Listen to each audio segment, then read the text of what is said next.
Vamos começar o programa de hoje falando do trailer do Apocalipse. Você viu aí essas imagens do redemoinho de fogo no Pantanal? E depois as tempestades de poeira no interior de São Paulo e de Minas. Deus nos proteja que o capeta, não vou falar qual, está à solta. Os dois cartões de visita do fim do mundo têm a mesma causa, a seca extrema. Luciana, pelo que você tem visto lá no IPE, esses fenômenos vão ficar mais comuns? Cada vez mais comuns. É muito importante a gente entender o que está provocando isso, né? Nós estamos tendo uma redução de chuva, tanto pelas mudanças climáticas globais, que estão levando não só o Brasil a essa condição, mas nós temos um agravante. Nós estamos mudando muito a cobertura da terra no Brasil. A Amazônia já foi 20% desmatada. Em 50 anos, ela foi 17% desmatada. Em apenas 2 anos, 3%. E ao que se espera é pelo menos mais 1,5%. Então, veja, em 3 anos, quase 5% de desmatamento, quase 1/3 do que a gente fez em 50 anos. E justamente quando as mudanças climáticas já chegaram. Estão fazendo terror no mundo inteiro. Estamos assistindo vários países com incêndios incontroláveis, cidades tendo que ser esvaziadas, ou por fogo, ou por enchente.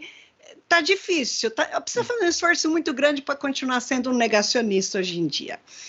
Mas o que isso está provocando? A floresta amazônica tem uma participação muito importante na produção da chuva.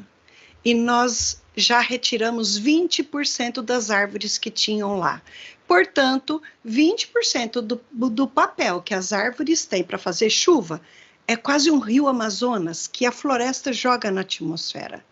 Então, veja, nós reduzimos em 20% isso está impactando o Brasil inteiro, porque a chuva começa lá e vem para cá.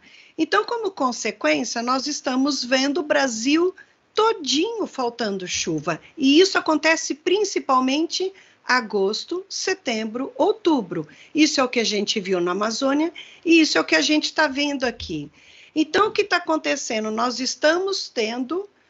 E vamos acrescentar, o Cerrado foi em torno de 50% desmatado também. O Pantanal está sendo secado por conta do desmatamento, do uso excessivo, né, da irrigação lá perto da nascente. Então, nós estamos vendo um cenário de muito pouca chuva, altíssimas temperaturas, estamos vendo seca extrema. É justamente quando acabou de ter a colheita, quando o solo está completamente desnudo, seco, que a poeira fica solta. E aí está acontecendo um fenômeno, essa grande diferença de temperatura, o solo muito quente, aconteceu um sistema ali no interior do estado de São Paulo, que acabou com esse ar quente levantando a poeira e formando uma série de nuvens cumulonimbus, que são o terror da aviação. Essas nuvens, elas começam tipo a 1 quilômetro e vão a no mínimo até 12 quilômetros de altura. E isso faz com que exista uma diferença de temperatura muito grande entre a base da nuvem e o topo da nuvem. E essa diferença de temperatura faz com que tenha uma corrente de ar muito grande de baixo para cima. Então, é como se a nuvem fosse um aspirador de pó. E embaixo, na superfície, estava aquele solo super seco, todo exposto, né? Isso levou para cima e fez aquela nuvem de poeira, aquele terror. A gente está vendo redemoinho de fogo. Isso é pela temperatura extrema. A gente tem que perceber o que está acontecendo e tem que entender e aceitar que nós vamos ter que administrar o uso e cobertura da terra para a gente poder administrar as mudanças climáticas, porque elas já chegaram e a gente já está sofrendo a consequência.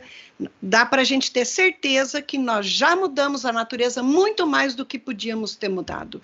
A gente vai ter que ter um plano de restauração florestal que seja mínima para garantir o nosso futuro, um futuro mais seguro, né? Um futuro onde tem a chuva, né? Que a gente precisa de água. Então, assim, não dá para só correr atrás do dinheiro. Oba, o dólar está lá em cima, vamos vender commodities. Não dá, não dá. Chegamos num ponto em que está claro que não dá.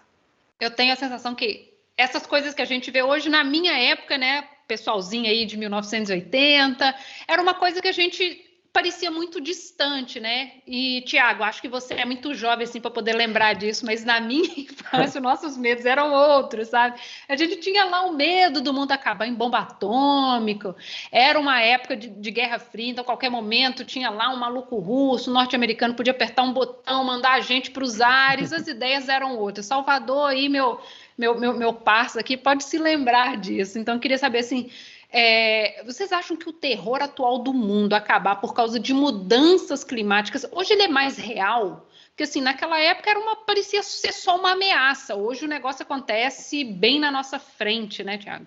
Sim, eu acho que é bem evidente, né, isso, né? Até quando a Luciana estava fazendo os comentários, né, ou até mesmo essa história de medo disso acontecer, né? Então, mesmo no relatório das Nações Unidas, né, para o meio ambiente, tem um relatório de 2016 que mostrava mais ou menos isso, né? Esses eventos climáticos, tempestade de areia, eles acontecem meio da linha do Equador para o norte, né? Então, mesmo no hemisfério sul, a gente chegava a ver algumas coisas perto do deserto na Argentina, no Peru, né? Então, sempre tinha alguns eventos que relatavam isso, né? Mas e eu até olhei no mapa, né? Estava olhando esse relatório de 2016 uma vez, logo no começo dessas tempestades, tem poucos pontos que esses eventos aconteceram no Brasil, né? Então, acho que o fato de a gente começar a detectar isso, esses eventos ocorrendo num lugar onde não acontece, é algo que deixa a gente preocupado. Acho que, como vocês colocaram muito bem, acaba sendo um terror aí para perceber que as mudanças climáticas estão vindo com algo mais forte, né? Então, acho que a gente tem que começar a tomar bastante atenção nesse ponto, né? Não, e tinha acontecido em Franca, quer dizer, chegando muito perto da gente, né? Antes a gente falava em problemas climáticos, lá a Amazônia, aquela coisa distante, aquela coisa, as geleiras que estão derretendo, aquele negócio distante da gente. Agora não, está entrando na nossa casa. E é uma coisa que os cientistas vêm avisando, né? E agora não precisam mais avisar porque chegou. A Cecília lembrou bem do drama do medo de uma guerra nuclear no século passado, e agora, assim, não é que esse medo foi embora. As bombas estão aí, todo mundo está aguardando as suas. Só somou. De vez em quando o Putin não gosta muito dos Estados Unidos, de vez em quando os Estados Unidos não gostam da China. Então isso continua. Mas tem todo esse drama, e é interessante como os cientistas também evoluíram seu modo de pensar o fim do mundo, né? Tem o famoso relógio do juízo final do Boletim de Cientistas Atômicos, foi criado na época para monitorar o quão perto nós estávamos da meia-noite, que seria uma hecatombe nuclear, e de anos para cá foram incluídos outros riscos, dentre eles o das mudanças climáticas. Então, é evidente que a gente está passando por uma fase no século XXI em que não é só a bomba atômica ou as mudanças climáticas, tem uma série de perigos aí. A biotecnologia oferece ameaças, a inteligência artificial, nós estamos sofrendo muito por causa da inteligência artificial, e ninguém pensa que é inteligência artificial, porque todo mundo pensa em IA como se fosse o robô malvado, né, do Exterminador do Futuro, que vai matar todo mundo. Não, IA é o algoritmo do Facebook que faz você só ver gente que concorda com você.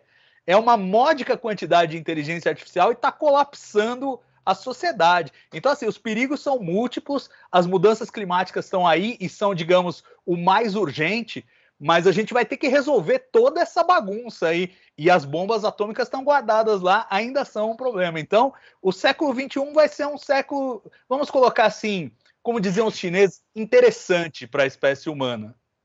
E pensando aí nessas coisas que a gente começou a ver com mais frequência, tem a questão das erupções vulcânicas. A gente leu uma notícia aí sobre a Bahia eu não sei, mas a gente viu isso onde era? Nas Ilhas Canárias e no Havaí. Isso também vai ficar mais comum? Alguém sabe dizer?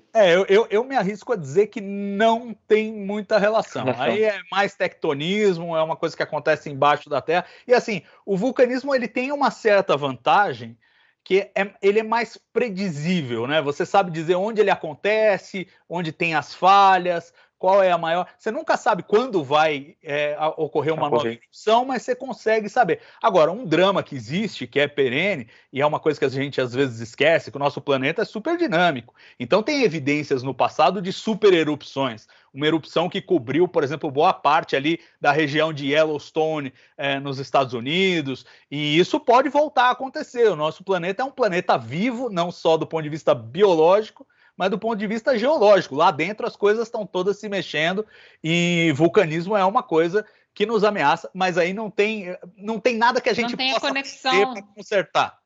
Sim, não tem a conexão direta, depois a gente vai só lidar com a parte que chega aqui direto para a gente, que vai ser lidar com a lava e todo ali, todos os BOs que vierem juntos, né?